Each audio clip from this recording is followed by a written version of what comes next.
Got a call to order the study session for the Board of Mayor and Aldermen, January the 9th.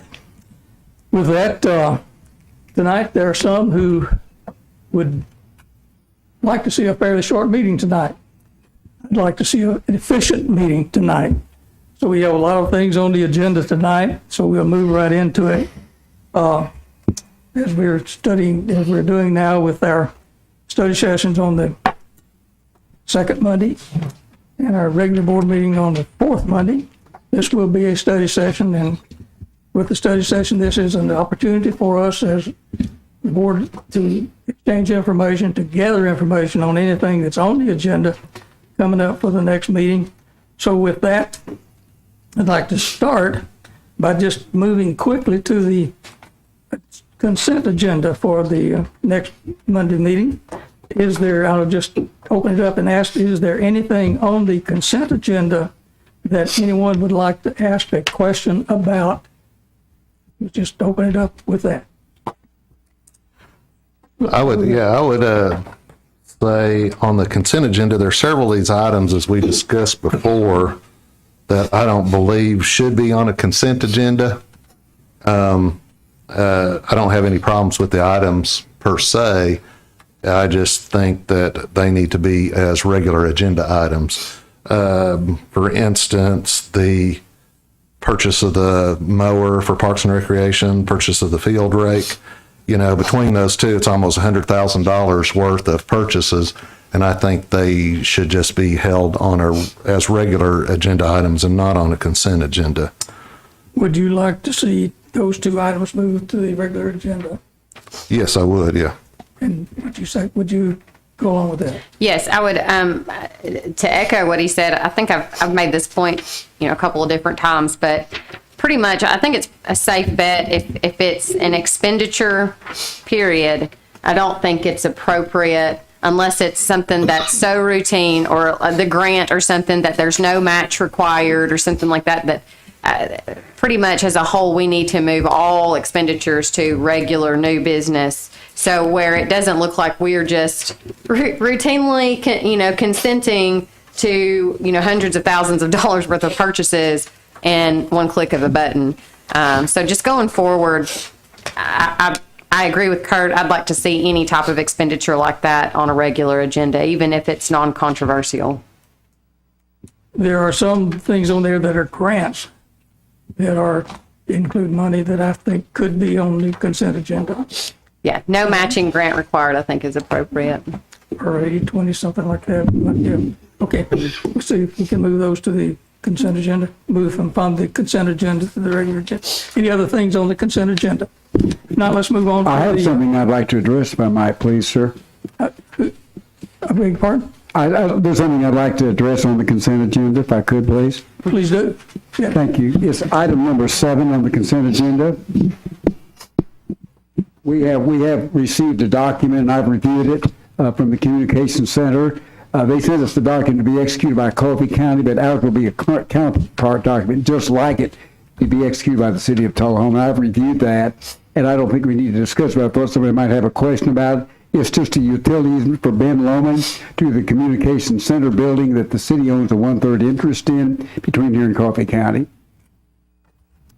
And if we can have that approved by the next board meeting, that'll be satisfactory. I talked to the sheriff about that last Friday. Thank you. And the other one is item number 10. I just want to discuss that briefly with you all. It's about the Department of Transportation taking part of our property and demolishing the fence along the south border of Rookwood Cemetery on Wilson Avenue as part of the Wilson Avenue widening project. And I asked Ms. Moody if she would check with an arborist and our city engineer about whether or not she thought that the compensation was adequate for us. I know that the property right across the street got over $40,000 for what the Department of Transportation is going to take from him. They took no improvements whatsoever. And I have questions about whether or not what they've offered us is appropriate, and whether or not we ought to negotiate with them about a higher compensation than that. Okay, are you proposing to do that negotiation with TDOT? Yes, I do. Will you have a negotiation completed by next board meeting? I'll try my best to do that. Okay, we'll leave it on the consent agenda pending your Well, it's an No, I think unfinished that needs business. to be, yeah. Yes, Ms. Moody, you're recognized. It's not on the consent agenda, it's under unfinished business Oh, because I thought you were, it's holding over from yes. I thought you were still on the, another agenda. That's correct. You're right, that's fine, that's okay, I'm sorry. I just, And I do have some information. I don't know, I can't tell if you are wanting me to go ahead and go into this topic or if you why want don't to you give us the background as you have it? go ahead and talk Yeah, about this please. now. Okay. So let me distribute some papers. First,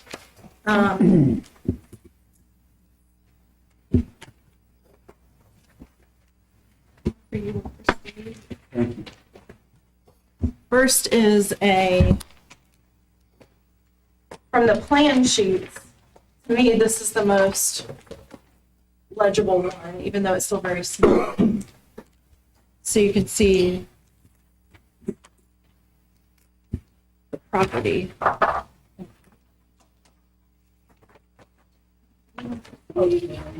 Here.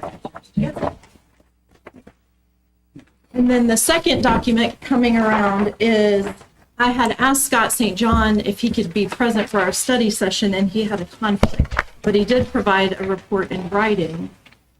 And I'm not going to read it to you, but I'll just read some sections of it that I think are a really good summary.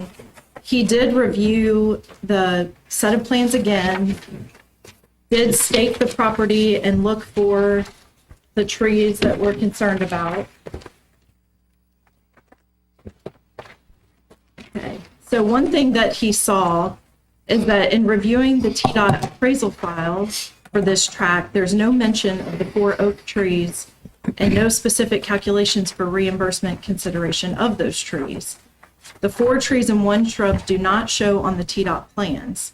There are other trees on other tracts that fall outside the temporary construction easement, but were picked up by the survey and shown on TDOT plans.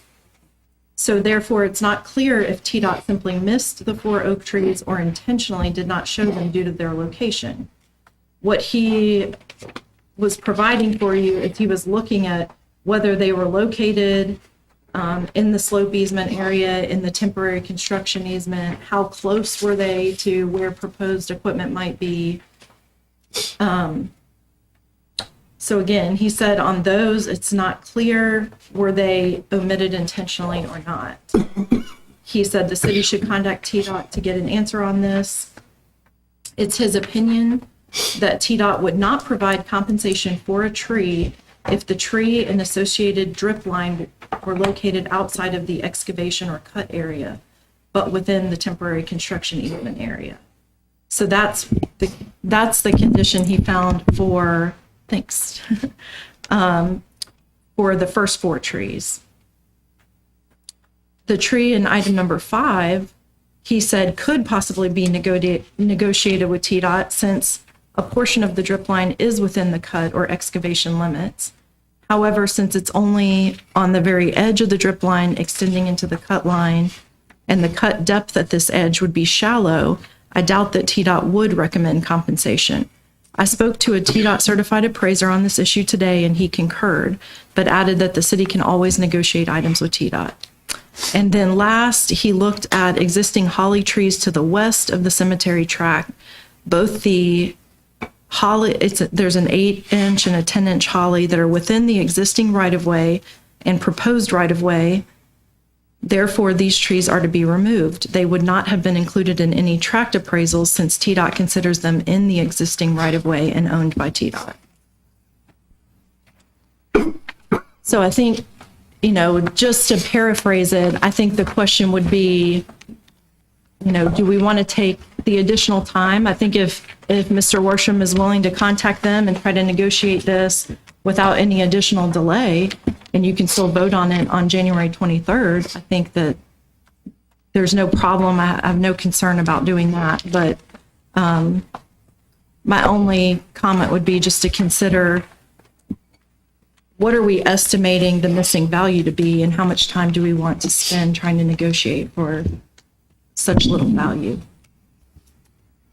Well, in my opinion, there's no one unless I'm overlooking something, I don't think there's anyone on this board that can make that determination as to the value of any potential. So I'd leave it to Mr. Borsham to use what the resources perhaps of the tree board Yeah, that you're a member of, and to pursue the negotiation and be prepared to give us a number at our board meeting coming up, yeah. our next board meeting. Because I would based like to upon try his to do review. that. And also too, and I'll ask Ms. Moody this, I was also concerned to make sure that the amount of compensation that they're offering to us for reconstructing the fence using the materials that I think we should retain and doing the new stone columns and all that is adequate. I have no idea what kind of estimates we have for replacing that fence there. And perhaps she's done that. I just didn't see that here. No, so there were, if you go to my agenda memo for this item, I sort of walked through, there were two different acquisition offers made, and one included compensation for the existing fence, and one did not. Because if they compensate us for the fence, they will do the demolition and remove the materials, and we will not have the opportunity to reuse any of them. So we are recommending the option that allows us to retain and ourselves take down portions of the ironwork and masonry so that we can attempt to keep those and reuse them in the reconstruction. They're not giving us really a replacement value for rebuilding the fence. Well, I think they should, and I think that's something that I will negotiate with them as well. Very good. We will have that number for us at our next board meeting. Okay, that's, of course, the item is under unfinished business. We were to leave it there for unfinished business for our board meeting. Anything else under unfinished business for discussion? Mayor, I do want to say on the item that's a carryover regarding the surplus property on East Deckard Street, Mary Samaniego is still, and Steve Worsham, I think, is involved as well.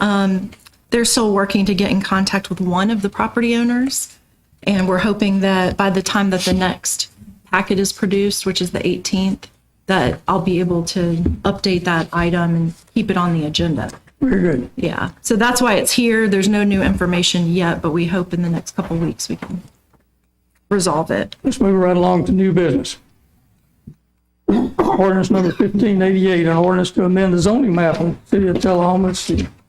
Of course, it's the Anderson Farm, 216 acres, zoning from agricultural to R1, low density residential, for passage on the first two readings. Any comments on that? I have one, and it's not about the item itself. And this would just be for, see what the board thinks, but this is a very important, controversial item, and I think will take a lot of discussion, or it could take a lot of discussion, a lot of time to talk about.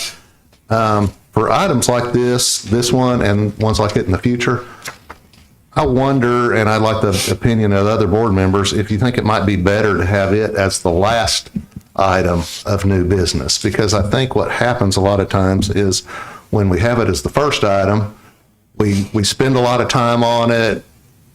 People may get angry or not or whatever in discussing that item, and then by the time you get to the other items, we just kind of breeze over them and don't give them maybe the proper deliberation that we should. So I was just, I guess, a long comment on a short thing, but I was just thinking any real important items like this is maybe we have it at the end of new business instead of the beginning to give us. Get through the things we agree on first. And we Yeah. I agree. So we'll move that item. Sounds like we got some heads nodding on that, so let's move to the end of new business. Yeah. Right.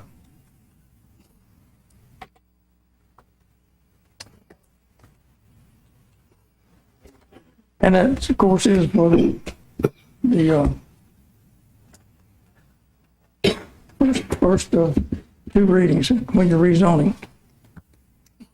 The next thing on the agenda is a resolution amending the rules and procedures of the board, mayor, and alderman related to the procedure of any alderman added an item on the regular agenda item. That was added into your, that change on that was added in your package, so is that satisfactory with? No. Okay, comment. So I'm the one who requested this, and this has been a point of contention of mine, and I feel like this is another one of those that may require a little more discussion amongst the board members. But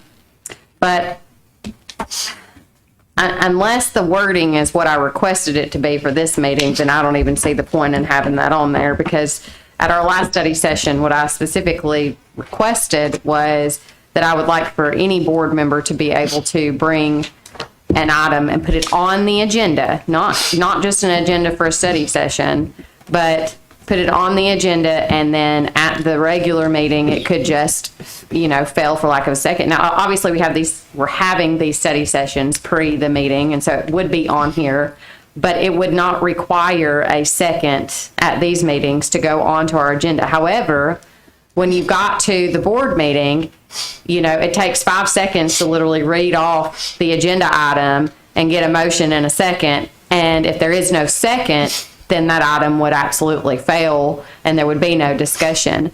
This is in an attempt to make it easier for all members of the board of mayor and aldermen equally and collectively and individually to be able to implement potential changes that,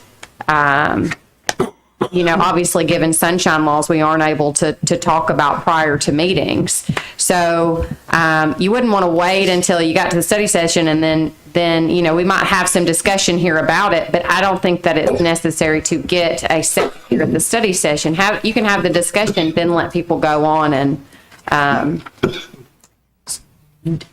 research it further and then come back at the regular meeting, keep it on the agenda. So that's where I'm at. And basically what this says is that it would go to study session only and there would have to be interest. But who's gauging interest, because we can't vote here? So, it could be, well, I misinterpreted that. And so you just leave too much room for leeway there. And so I would actually propose, if there are no objections, to this is not something that has to be changed right now, and we have bigger fish to fry. If we would just remove this item from the agenda completely for now, and we will bring it back next month, and I will talk to Ms. Moody about the proper wording of what my idea was in bringing it. No objection. Yes, I'd like to make a comment about that. I had made some suggestions about this before, and they were not incorporated in this too, so I'd like to have an opportunity to discuss these with you all as well. About 2.2 and then 3.1H. There was a conflict between those two, and this partially resolves that conflict, but not completely. So I think it's a good idea to discuss it further.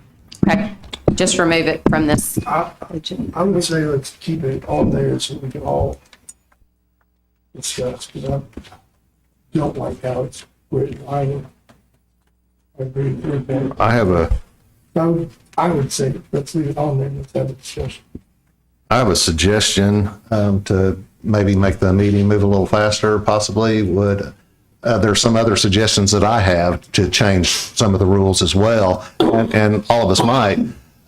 Instead of discussing it at a meeting, maybe we all could take a first shot at changing the rules the way we want to, submit them to Ms. Moody, and then she can incorporate them for a future meeting to discuss, instead of us trying to start from square one and have a big discussion at the meeting that might take a long time to change around the rules then.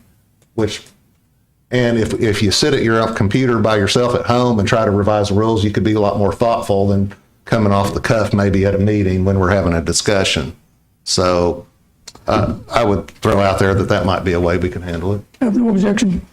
I like that. Maybe we submit one and then you share them out too, because I would like to see what. If we're allowed to do that, then I think that would be by sunshine laws and everything. You just can't discuss. You can receive Yeah. I would information. like to see what. Yeah.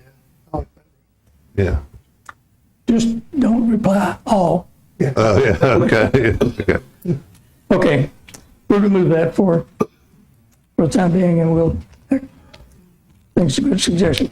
Item number 2311, consider the certificate of compliance. I believe we'll have to table that until after the discussion on that, until a executive session. Moving on to 2312, consider the approval of a 5-year tennis court agreement. Ms. Moody, could you give us the background on where we stand on the tennis court? Yes, you have a new draft of the license agreement. Let me get to the page. Just after the agreement, there's a memorandum from Colonel Gordon, the base commander. My understanding from talking with legal representatives that if the colonel has the authority to execute a memorandum, it has the force of law.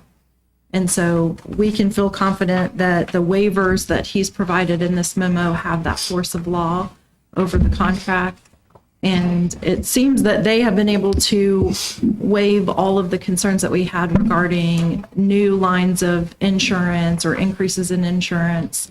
The only remaining conflict, and I think we're not going to be able to resolve it. There is a part of the contract that asks us to indemnify the federal government, which you've heard a briefing from John McCord, and he said, you cannot agree to that. Well, they also cannot remove it from their contract. So I think what Attorney Worsham and I have said is the likelihood of that clause even coming into effect during these 5 years is so minimal that I think we should just simply, while we don't agree to the language, accept it in the contract so that we can move forward with the public use of the facility, and we'll fight that battle another day if we get to it. Worsham, do you have anything to add to that? I can concur with that. We've discussed it, yes. Very good. Mr. Worsham, a quick question about that. I mean, I also agree that, we may not agree to it, but essentially it might just not be enforceable, even if we Yes. agree to it. It's that Right. kind of. So many times in contracts, the court will not strike the entire contract because there's one provision that's not material to it that's not enforceable. Right. And I looked through there to see if that language was in this contract, and it's not, unenforceability provisions, but I think that the courts would concur in that. So I think that we should go ahead and execute it. Yeah, if it violates any state or federal statutes, it would just become unenforceable, I think. So. Very good. We'll look forward to that coming forward on the agenda for our next meeting. Since we talked about it in here, we can't claim possible deniability. We didn't know it was in there. Now, we'll make So it- we would be saying, 'cause it's recorded, so we would be saying we signed a contract knowing that this was in there. That wouldn't, I doubt it would happen, but. if I mean, it we've did, contested it. It just cannot be removed. So it's sort of like, do you want to stay at an impasse over the contract or move forward? Where we stand on this is that we either sign the contract with that in it, or we don't use tennis courts. We have a choice. Moving on, 23-113, consider the approval of the final sale agreement with Sweet Bay LLC for the city-owned property at 127 West Lincoln Street. Ms. Moody and Mr. Worsham, do you have input on that? Well, Mr. Bell and I have prepared the agreement. It's in your agenda package here. She has concurred that she believes it's adequate. I certainly do. It's a very brief agreement, but it incorporates by reference the entire response to our request for proposals. And I think it's a good agreement, enforceable agreement. I think we'll execute. That's my recommendation. Very good. Anything to add to that, Ms. Moody? No, I don't. Okay, thank you. Any comments from the board on that? Just anxious to move on with it. Yeah. We need to pick up the couple items we moved from the consent agenda. Sir? If you want to, the couple items we moved from the consent agenda on the field rake and the mower. Let's move on to the last item on here first. Move on to number 17. Oh, okay, sorry. Consider the approval of purchase sports field lighting from Musco Lighting, and don't have an amount I on didn't that know just that yet, was but we'll be ready. getting that. But Ms. Moody, you have any comments on the lighting? Yeah, that's another item that I just wanted you to be aware. We don't have the backup for you. We're waiting on quotes, but we're hoping to be able to have that by the 18th. And this is one project that was included in the adopted spending plan for the rescue funds. And so I'm hopeful this will be one we'll be able to nail down the actual costs for this project and get it started. Will this have anything to do with Grider Stadium? I think it will include some lighting for Grider Stadium, yes. Because there's something we probably need to discuss at some point of the history of the Grider Stadium lighting and the work Musco did on it before. Okay. I think we did ask him to at least give us a quote on the labor for that piece. Okay, we can get that done. Yeah. So we'll move on to the items from the consent agenda that we wanted to move to the regular agenda for discussion. That'll be item number 2306, purchase of a mower. You had a question about that? I'm in favor of both these items and discussing them. I just wanted to mention one thing about the mower that is for, if you notice in the agenda item, that mower is used primarily on city school facilities. At least 80% of the time probably would be on school facilities. So I'm wondering if the city could request that the school maybe kick in and pay a portion of that mower.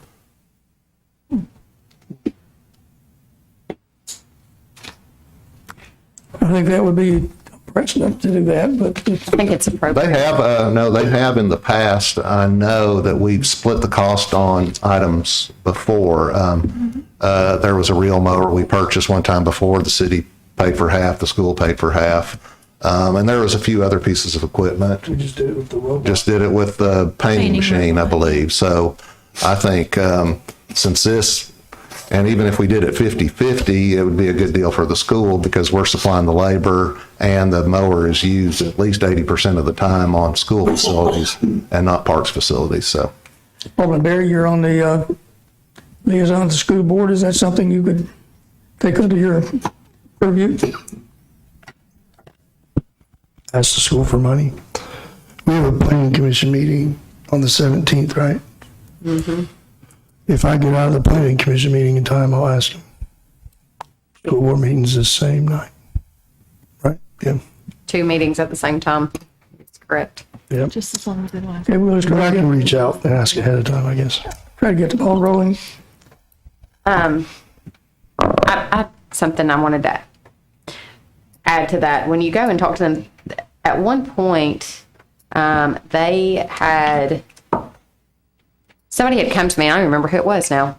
It was right when I first got elected. They actually have offered to kick in some labor for mowing some of the fields here at the high school. And I'm not sure why that was never done, because I think that there was something said that there's a certain way that they would like for it to be done, and they're never able to catch them, or, some of that. And so, there's the coaches at that point were willing to actually take over even ground maintenance of those fields. And there was a reason why that couldn't or shouldn't happen. Yeah, And for the life of me, I don't think it's know the what it is. equipment. So what you're saying, sometimes they do borrow our equipment. John Olive himself has mowed the field before. So they do borrow our equipment, but what they had requested was that we leave the equipment all the time so that they can use it when they need to. We can't do that. We do use it at other facilities. What will happen to I guess that's my question now, is if we're buying a new mower, what's going to happen to the other mower? And would it be a possibility to potentially leave that mower for their use? Is the other one? I think Or they're is not there? in good shape. It's from what I understand, the mowers Okay. aren't in good shape. But I think what you're talking about, Jenna, might have happened when I was at the rec department. And it was the baseball coaches wanted to take over what it was. maintaining the baseball field, Yeah. which is city-owned property. But the city employees would still maintain the football field, which is school-owned property, which never made any sense to me. So we never went any further with that. But But if they I would think that's potentially the take over both, that would not make sense. So, I don't know if they're still willing to do that. I'm just saying that was actually a request from the coaches. It was a request from them. Yeah. So. I think I think we have a pretty Just good remember where relationship. they get a lot of their budget. Yeah. So when I've had conversations with them, a lot of it's about equipment. They don't have field maintenance employees to do the labor, and they don't have a lot of the equipment that we have. So I would hate to see them duplicate equipment that we have and then ask us to increase the budget. That's why I think it. So I think it makes I think sense for us it's to a have an good, a agreement. good situation that we could have to where when we do buy equipment that is used primarily for the school, that they at least pay a portion of it. I think would be a good gesture, or a good, at least something I think responsible on our part to ask for.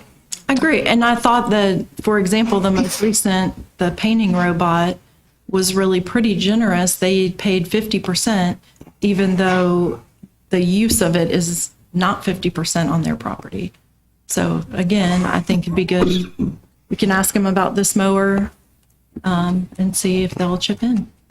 Good idea. Mayor, I would recommend that the city staff person who's responsible for this talk to the school system person who's responsible for this.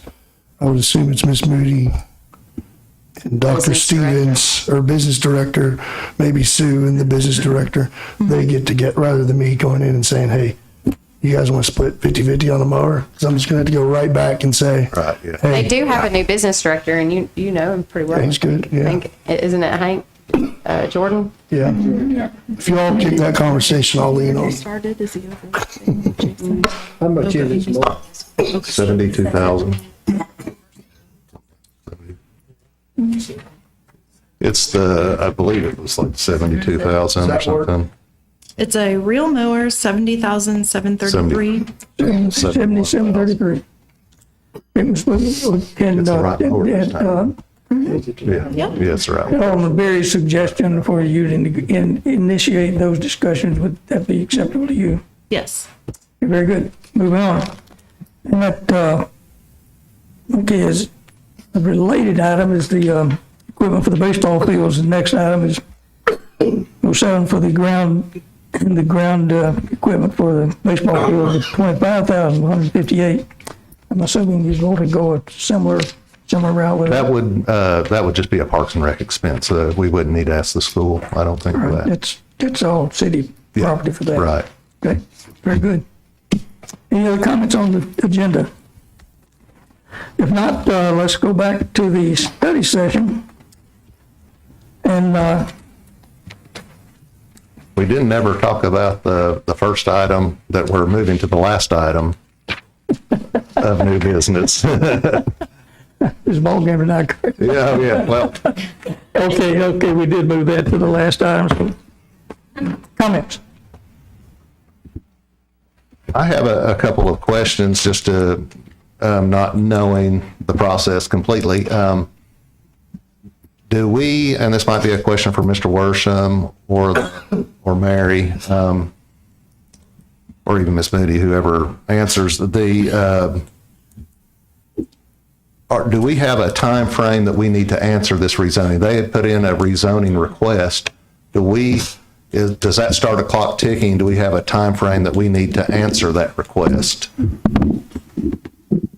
Ms. Samaniego, could you address that timing issue? Yes, Mary Samaniego, for the record, per the rezoning ordinance, I think it's 120 days from when they filed the application. So that would be exactly the scheduled second reading on February 20, whatever it is, 27th. It's exactly 120 days. Okay. Is it also true, Mary, it's not an entitlement where if you exceeded that, it's not deemed approved? It would just still fail after the 120 Right, if days. the zoning ordinance says if the board does not act within 120 days, it's an automatic denial. Denial. Even if can the board postpone it and it prolong that time frame, or is it a set 120 days? The code doesn't talk about any relief from that time period. So that's the drop dead date, 120 days from. I don't know if the Okay. board and the applicant agreed. Is that I just don't an know. ordinance?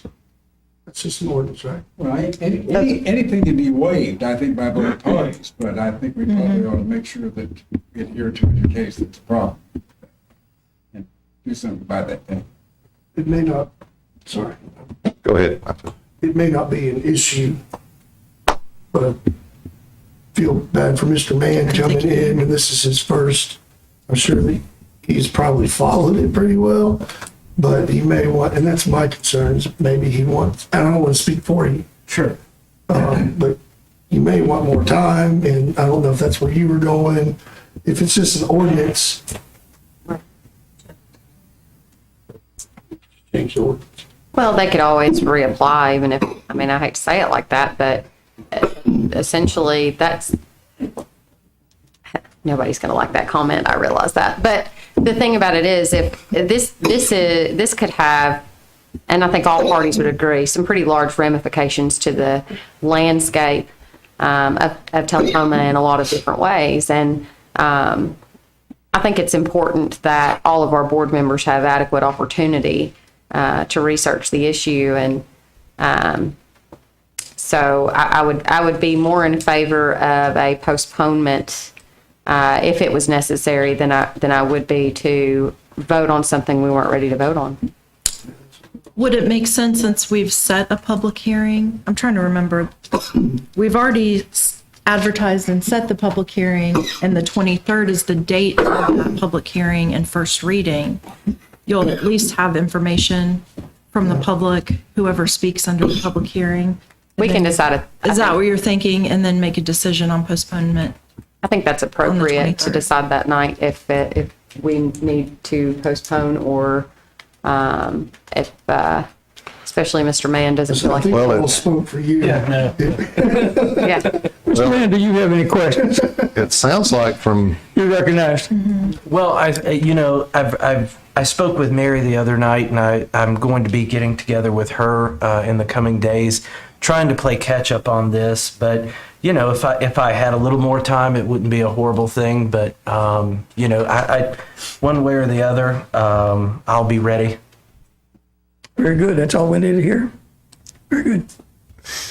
Any further questions about that item? one other question about the rezoning request is that if it is not passed the first time, say the board does not pass the rezoning, can they reapply? Or if we get to the 120 days, you said it's an automatic denial. So if that happens, can they reapply as many times as necessary till they get a positive result, or? Can you answer that, Mary? Because it varies. I don't. Sometimes there are rules and ordinances. Can go to the board of zoning. That's a good question, Alderman. A lot of codes have that, so in effect, somebody that gets denied an application can't, in effect, filibuster, keep coming back. Our code doesn't have that provision, so they could reapply. Okay, well, that's a good, especially if we're talking about postponing and you have an automatic 120-day cutoff time. So if it was postponed, it's going to hit that 120 days before we approve it. So I just wanted to make sure they would still have the right to reapply if that happened. Yeah, as far as I know, there's always a right to reapply, but what she's speaking to is some communities, their code, their ordinance requires a delay, that if you receive a denial, you have to wait 6 months or you have to wait 2 years. But we don't have before you that. can reapply. Our code, I guess, is silent on that. So does that go all the way back to the planning commission? Yes, it would start. It would start all over. Yeah, and they would pay a new Are there application fee. fees with that? Yes.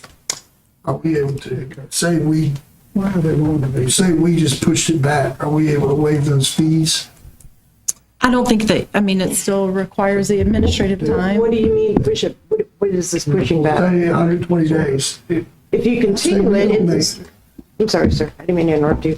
If you continue the application and everybody agrees to waive the 180 days, then it's still the same rezoning case. If you deny it and they come back, they have to start all over, and I would say we charge them the fees again, because it's a lot of staff time doing this analysis. Could I ask a question? You recognize, sir? The 2040 plan, we voted that down. This right here seems like this is reinstituting a part of or semblance of 2040 plan so they can get those residents in there and build as many as they want to again. Is this not a true statement? Is that the reason they want it changed, is because they can go in there and put all the houses they want to in that area? I don't believe that is a true statement. The rezoning the 2040 plan died, it was not approved. So this rezoning application is based on the 2011 comprehensive plan that's been in effect for over a decade. How many houses are we talking about? We don't know yet, we're just, we're just talking about the rezoning at this point, if the property is appropriate to be rezoned from agricultural to R1. Shouldn't so we we don't- know exactly how many houses we're referring to, the cost it's gonna cost the city, and all of that before we start voting on it? Typically with standard rezonings, you don't know what the end product's gonna be. You're just. So, Jerry? Whatever, like, yes, I'm sorry. Go ahead. So typically with the rezoning, they're asking, is this property appropriate to be in this zoning district with these standards? We never know the exact number of houses. With the rezoning to a commercial zone, we never know the exact use. Mayor? You recognize? So with the planning commission, Jerry, a rezoning request is very different than a subdivision plat approval. And so what happens is they would get a rezoning request, try to get that approved, and then they would come with a subdivision plat approval, which this board actually never sees. It only goes to the planning commission. So what the point that I made, to your point, and I think this is what you're saying, is at the previous planning commission meeting, I said, wait a minute, guys, you probably don't want to just push this through without knowing, and this is the point I made, at its most liberal construing, how many it could be. Now, we don't know what they're planning to do, but what does R1 allow for? And that was my point. R1 allows for as low as quarter-acre lots.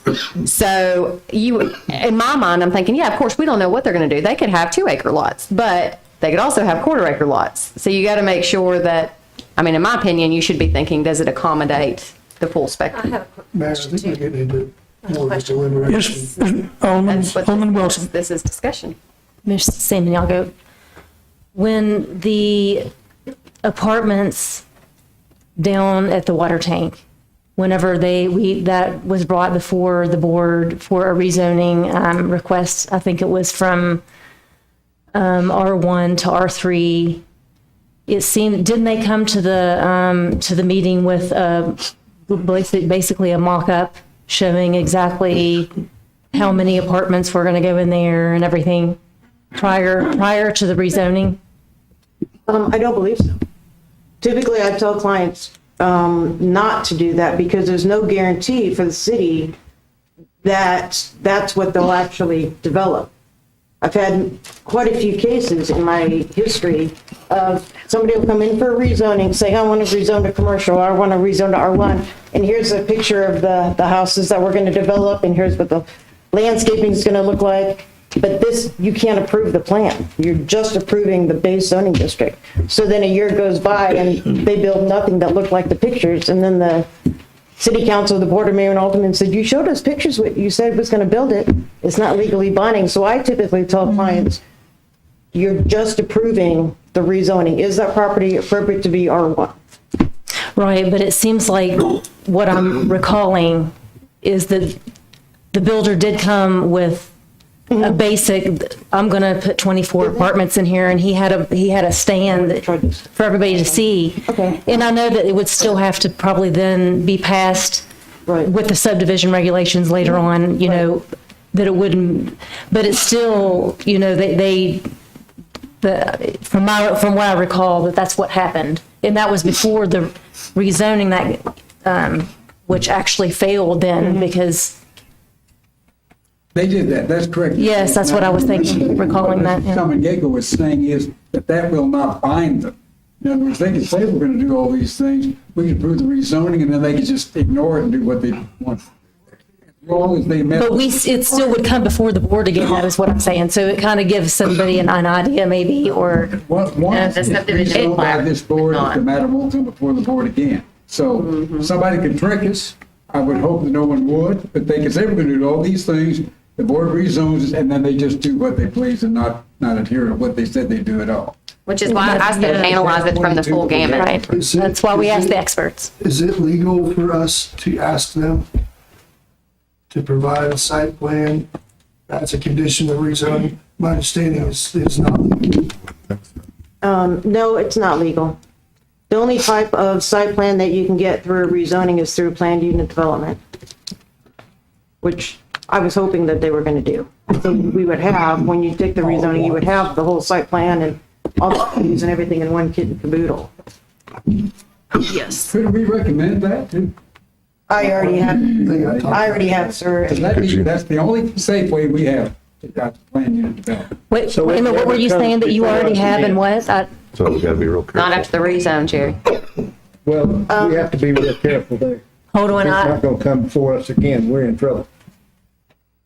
Well, I think what to understand, just to reiterate, I think several people are at the same point, but the thing to understand with the rezoning is that you are giving somebody entitlements to every use that is allowed in that zone. So if you want somebody to come and present, oh, this is what I'm going to build if you give me the rezoning, I'm sure they will do that, but they're not bound to that and you can't bind them to it. So it's almost like what they're trying to say is the better protection as a member of planning commission is make sure that you are comfortable with every use that you are giving them an entitlement to The full for that gamut. property. Yes, because whatever they show you is not the only thing that they can do on that property. And I'm not going to call anyone out, but if you want to talk to me privately, I can tell you circumstances in Tullahoma where I very well remember planning commission being shown one thing and something else happening later.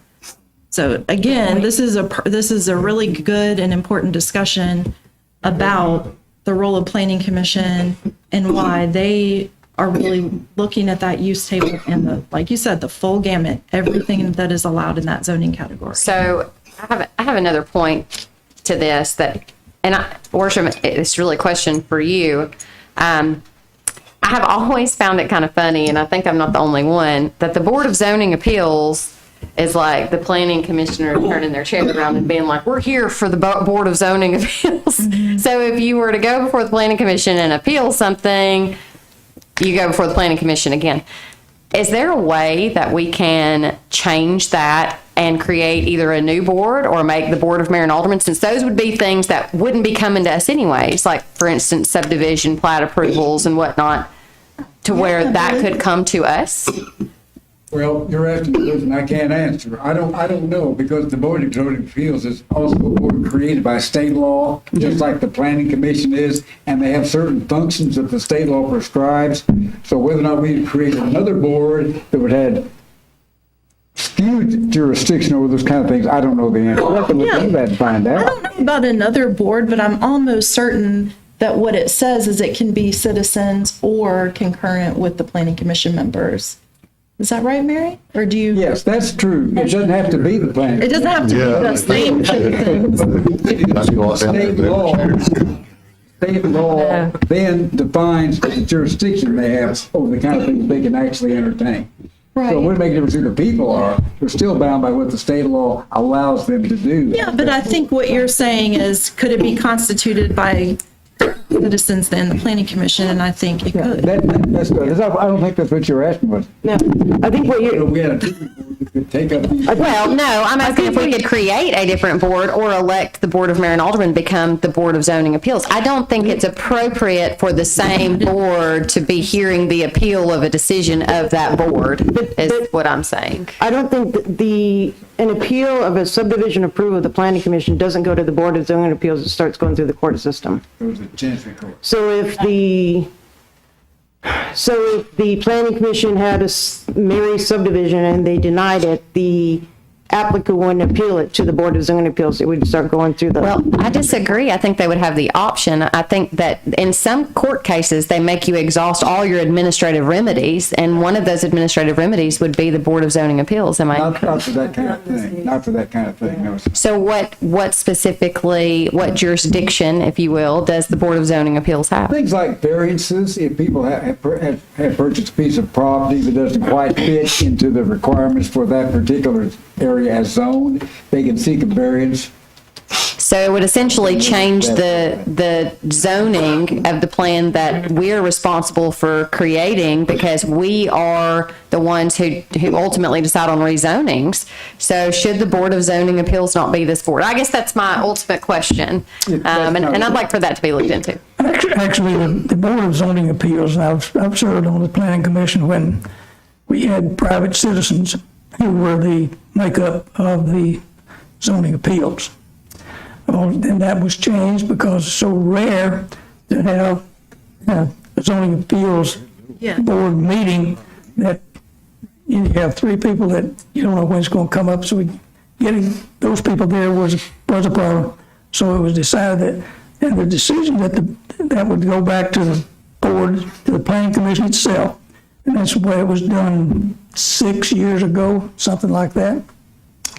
And the only thing the zoning appeals do is make a variance ruling on setbacks, on things that are subdivision regulations. They don't have anything to do with zoning ordinances at all.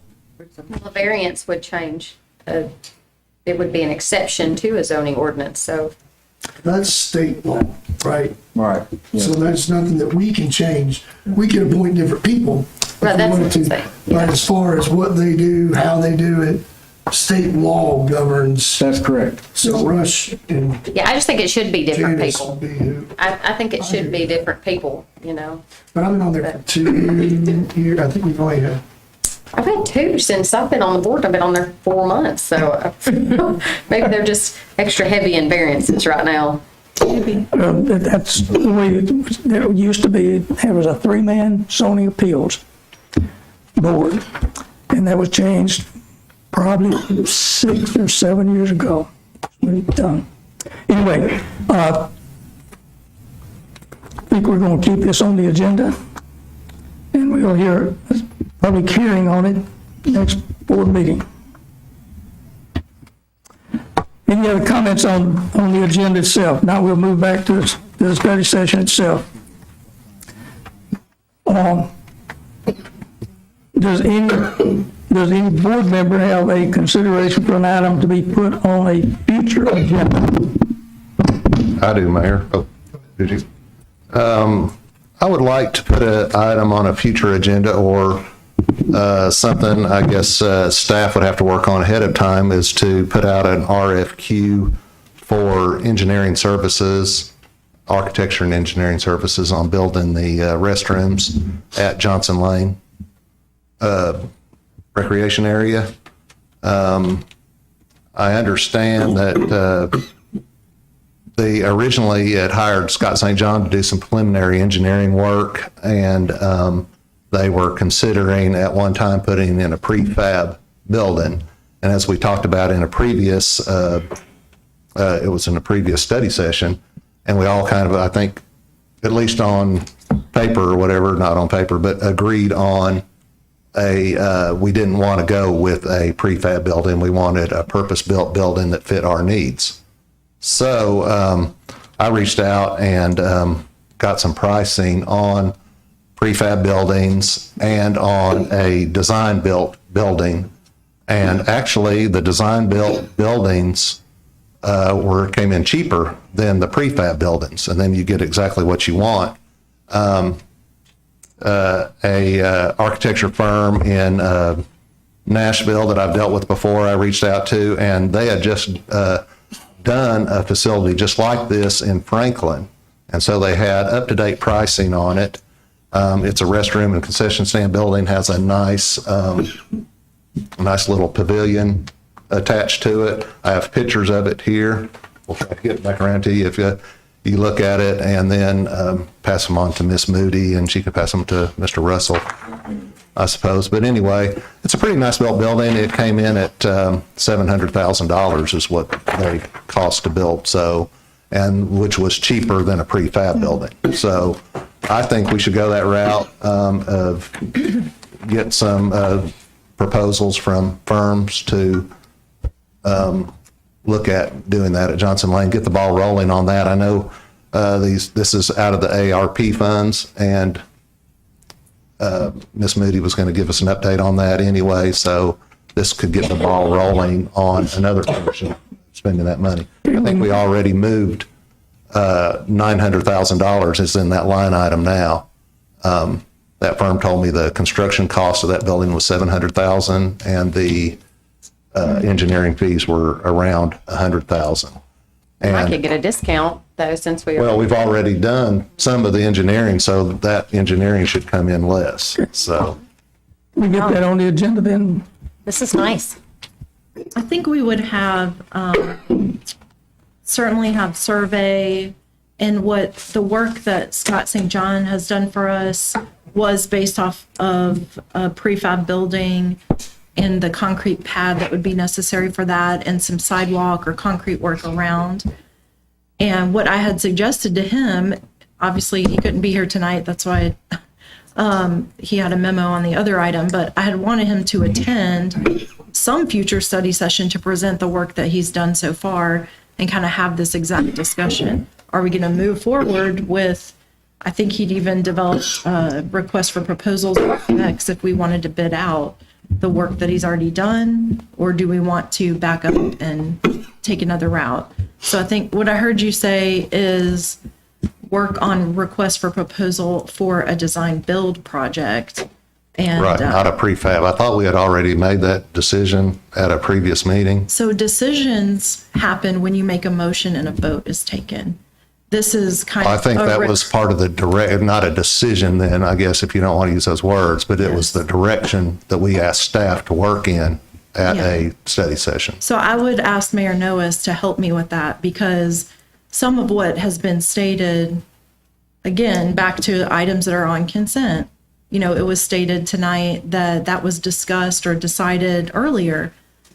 No, I've had comments from individual aldermen, but I need direction as a body. There has to be a vote taken and provide me direction as a body. So I we, can't, this because if I move not every time an budget. individual person disagrees, then we're constantly going to be in disagreement with each other. What this will be, what you're proposing right now, the way we agree we do this, an item that comes on to be put on the agenda would go on the agenda for next month, not January, but for February. So this would come up, be on a study session, every review this for next month. That's just too long. I think, well, then I'm going to propose putting a new agenda item on the agenda for January 23rd to give staff direction of how we want to go on proceeding with the restroom at Johnson Lake, since our previous discussions weren't adequate. I concur.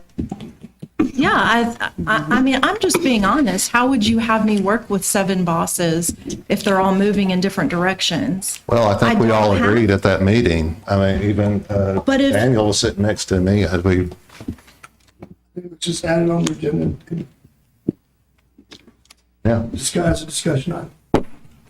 Right, I have not heard from all 7 of you regarding this project. Well, we did. We had a study session, and I think the exact wording was, we requested to add more funding, and that we specifically wanted to build to the need and the scope of the project and not to the budget, since we have ARP funds, number one, these aren't necessarily taxpayer funds coming from our city and our normal budget. But we wanted to make sure that this project got done in a way that the city could definitely be proud of and would last for many years to come. And I think we all expressed some concerns, if I recall, in that meeting about the quality of prefab buildings and the maintenance issues in their such. So, in fact, I remember that conversation. So, and I think it's okay I think what you've done is okay. But I do think that, it's also okay to reach back out for clarity. This is something that I know is near to dear to our former Parks and Rec director's heart. And I think that, what he's proposed here is great. So let's add that discussion to the January 23rd agenda. If we do that, we're violating the agreement that we had, the way we would get items put on the agenda. Well, we can always Hail Mary it and do it my way, Mayor, because that's still Robert's Rules of Order. So it's up to you. We can give the public notice and put it on the agenda, or we can add it that night. That's the way it is. If it's exigent, and if it's urgent and can't stand to go through the normal process, we can. Otherwise, it's out of order. If we vote to add it on the agenda before, Can we all just nod here and say that's the direction that we want you to go? Yes. Yeah. If Thank you. anybody disagrees, send her an email and say that you disagree. I know that we can't vote, but, and that just flushes that, and we, we don't even have to, are you good with that, Ms. Moody? Yes. Okay, all it's on right. camera, it's recorded, we all know what we're, so it's just, because I see what everybody's saying. Yes, I think it was a much needed decision. The comment I'm making is just trying to be helpful to how we need to go forward so that clear direction is given to me. You know, in my opinion, and I'm sorry, but the way I remember those discussions, it wasn't clear as it's being said right now. If no one is opposed to scrapping the idea of a prefab building and the work that's already been done, then we'll move forward with the design build project and try to bring forward something to do that on the next agenda if we can. Any other items to add to the agenda? I have some. Going to reiterate, we can, I would reiterate that the plan has been to add something to the agenda that we'll bring it up at a study session so that it could be put on the future month's agenda. That's been our plan. So that's the only objection I have to what we're doing tonight is we're pushing this onto the agenda without going through the process that we agreed on. Yes, Alderman Wilson. I have something I'd like to add. I'd like to have an award, a commendation for the Girl Scout Troop 2163 for the work that they've done with the veterans and the Wreaths Across America recently, and as well as them putting flags on the graves. I'd like to have that added to the agenda. You'd like to put that on the January 23rd agenda? We can, I mean, it could be in February, I suppose. I mean, but yes, I mean, it would be nice, since that just happened, I I think it think would it's be. timely to do that. Fine. Okay. Yes, any other items? I have one other question. I recognize Alderman Barry. Okay.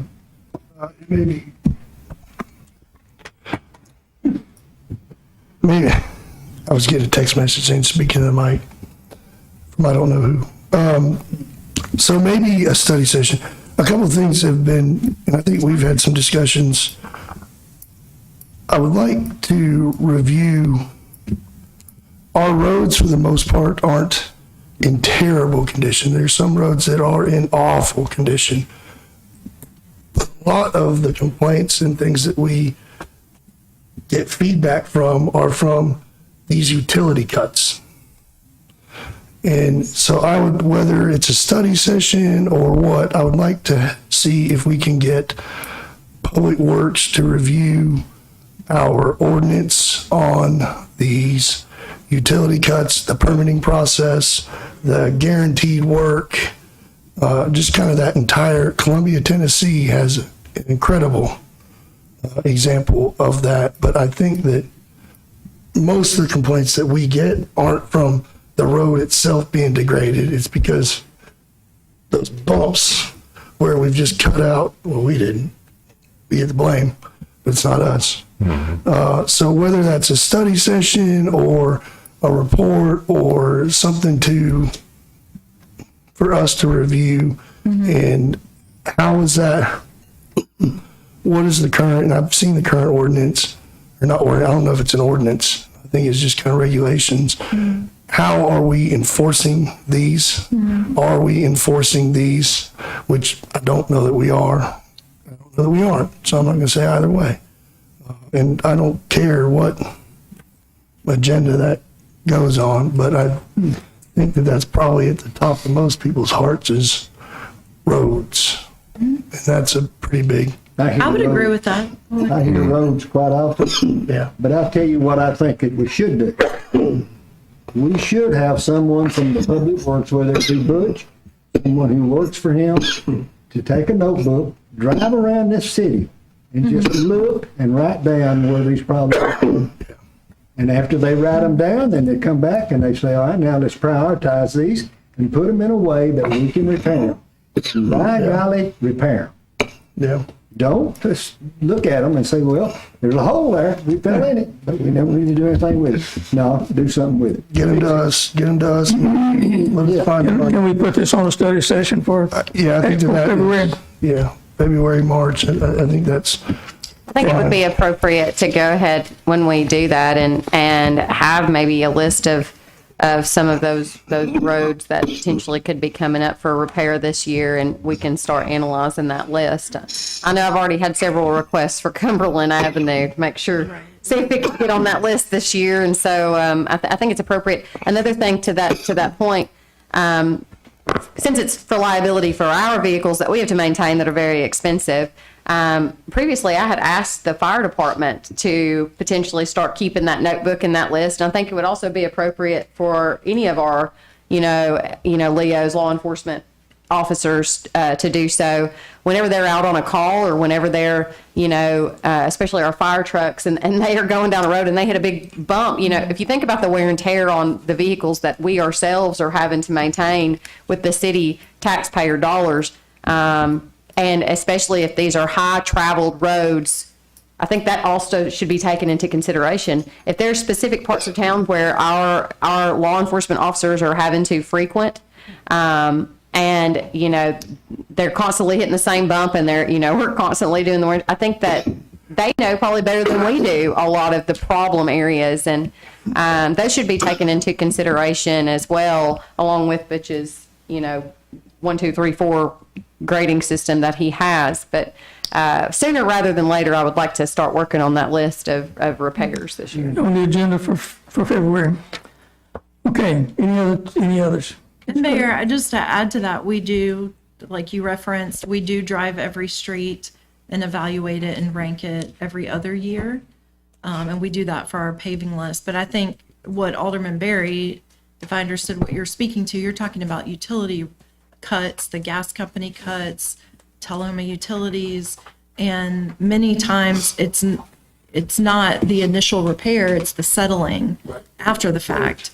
And some areas that we have paved and patched and redone, they just continue to settle out. So I think it does become a question, how much of it should be the city's expense, and how do we better enforce going back at the utilities and having them repair the streets that they've cut. Yeah, that's what So that's what we have had some discussion in the past. I think one of the things I've seen and would like to try to put a recommendation together on is a street cut permit. Yep. Some other communities do that, and we don't have a permitting process right now. definitely need that inspection. Columbia's got. Everywhere that I've worked, this has been an issue, and it's a bit of a struggle.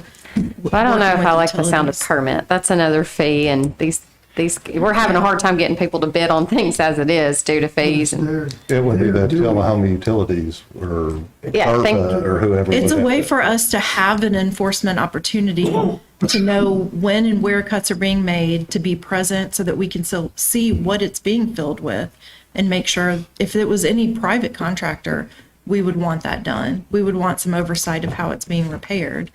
And obviously, in some cases, it can't be being done correctly because we see the aftermath. We see the way it's settling out, It ends and up costing us. it does. That's- And it's definitely costing you in terms of the perception of this city with our residents, because many people still do not realize that Tullahoma Utilities is not a department, that you all are not responsible for what they do. So, Okay, I'm glad you had a comment. I know this isn't a standard board meeting, so I didn't know if it would be permissible for Mr. Mann to appoint his person to the CPDC, or if that needs to be on the agenda for the January meeting for him to January 23rd meeting for him to appoint it at that time. We'll need to put that on the agenda. Okay. Well, can he give it? We do plan Can he give it to you and then you, because you got to appoint it. Just give it to you. You need to get your, just need to get your recommendation. Okay. Okay. Get it done. Okay. I just want to make sure it passed by then. One real quick comment, because I know we got a ball game. The day, if I understand, is Law Enforcement Appreciation Day. So I know it's late in the day, but if you see an officer out there working second shift, buy him a third shift, buy him a coffee, tell him thank you. If you got one in the family, thank you, and thank you to all our law enforcement out there. Very good. The item number 4 is the announcement of presentation of reports. And I'll ask Ms. Moody about the report from the city administrator on cost estimates considered from the ERP funds. You may want to do that with a memo that you send out to all the board members. Yes, as we discussed, I think that it may be more effective if I send you an email with a packet of this information, and then at a future meeting, on your timetable, let's discuss it. One of the things that I will send out, and I've been working on this today, is especially having a new alderman, is just trying to show the timeline of what have we approved. I think there may be some lack of understanding that back in, I think it was October, end of October, I recommended a new resolution for the spending plan that would repeal and replace the existing one. And that item was just postponed on 2 different votes. So the original resolution that had a street sweeper in it, that had whatever you initially saw, that is still the standing resolution. It's never been repealed and replaced. We've considered amendments. We've discussed at multiple study sessions. But when it actually got to the board meetings, it was always postponed. So we still need to have some kind of resolution of that and amend it. And I thought, again, moving forward some of these priority projects and getting them to the point where you have actual expenditures would help you revise that spending plan and know how much other monies you have to reallocate. So I'm going to put all this together in a packet, kind of a timeline of what's happened. The tracker that we put in our department reports, I'll update that so you have a current status of every project that's listed in the spending plan. And then there's at least 6 or 7 new items for your consideration that I've gotten from various departments for items that you may want to fund that are not currently listed. And we've talked about some of those at different times. I know you indicated you've been working on this some today. Do you have some timeline for when we might anticipate doing this? Yeah, I hope I could get this out to you at least by next week. I think I should be able to do it. And essentially give us a week prior to the board meeting. Yeah, it's not planned for a vote at this next meeting or anything like that. But I do think at one of your future meetings, we need to have a more lengthy study session. I just think you probably want to review these items on your own so you can come prepared to have that discussion. Very good. And then with the, how about the report on 411 East Carroll? And then I wanted to add that there because now that we're kind of wrapping up the downtown purchase sale agreement, I have been, at the request of our current tenant that's in the Rock 10 building, really they have been excellent to work with, very patient. Their one request was that we did not put a for sale sign on the building. I think some of the aldermen have met with them individually and understand their concerns with that.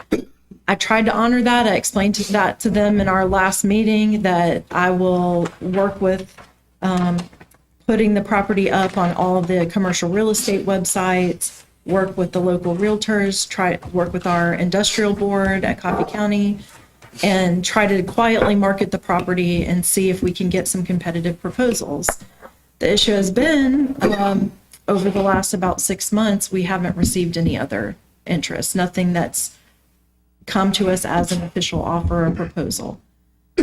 What I would recommend, because we have to show that this has been competitively sold, is that we do go forward with putting a sign on the property, a for sale sign, just like we did with the downtown business, but with the intent of hopefully maybe just leaving it up 60 days and then having the item on your agenda, just like we did. And I'm sorry, Mr. Mann, you may not know this process, but I would foresee doing it the exact same way we did with downtown. I'd gather the proposals by that 60-day deadline. I'd share all of them with you, give you a recommendation on which one to proceed with. You would authorize the city attorney to negotiate the sale agreement. When that was complete, we'd bring the final agreement back to you. And so I think we could have this resolved in just the next couple of months. But for the sake of transparency and showing that we really did everything to solicit offers, I think at this point we have to put a sign on the building. And I just wanted, I want to discuss that and kind of get your agreement that we do that before I contact the tenant and then potentially contact you. What the point, I think the point that you're making is that before we can show that we've gone through a competitive bid process, we've at least got to do a minimum of putting a sign on the building and say it's for sale. I had hoped that we wouldn't have to, but it seems like we only, I think this board can recognize that, and I think, does anyone any objection to? I think my concern is I bring you one, we know that the tenant is going to provide a proposal. They're very interested in the property. My concern has been how to defend it, how to bring you one proposal and explain that I did everything to seek proposals without putting a sign on the building. Does that make sense? Absolutely. Okay. Originally, you had said 60, 90 days, which it's been. Yes. And so that expectation was set. I think I was sitting there. That expectation Yeah. was set that Ms. Moody and I have discussed that, and I concur with her opinion about definitely that think so. decision. I think we should move forward with I that. think you've got a concurrence of the board to put a sign on the building. Thank you. That way you feel informed if they do reach out to you with complaints about the sign. You know why we made that. And then last, if I could, I just wanted to inform you, there's one more item that I've been working with the city attorney on. We received notice that the property we lease at 281 Industrial Park, that's where our parks maintenance facility is. It's under new ownership. So Donald Jackson used to own it. He's now sold it to a new couple, and they are increasing our lease. If I remember correctly, it's going from $1,100 a month to $2,200 a month. And the lease only requires 60-day notice, which they did provide that, but it doesn't leave us much time to do anything but execute the lease for another year while we explore other options if we want to build or do something else. So I'm going to have that lease. There are some amendments to the lease that we're going to try to negotiate, but assuming that I can do that, I'm going to put it on the agenda for the 23rd for you guys to look at and hopefully approve. Very good. Without objection, we'll adjourn. Mary. I thought you were going to say, I haven't.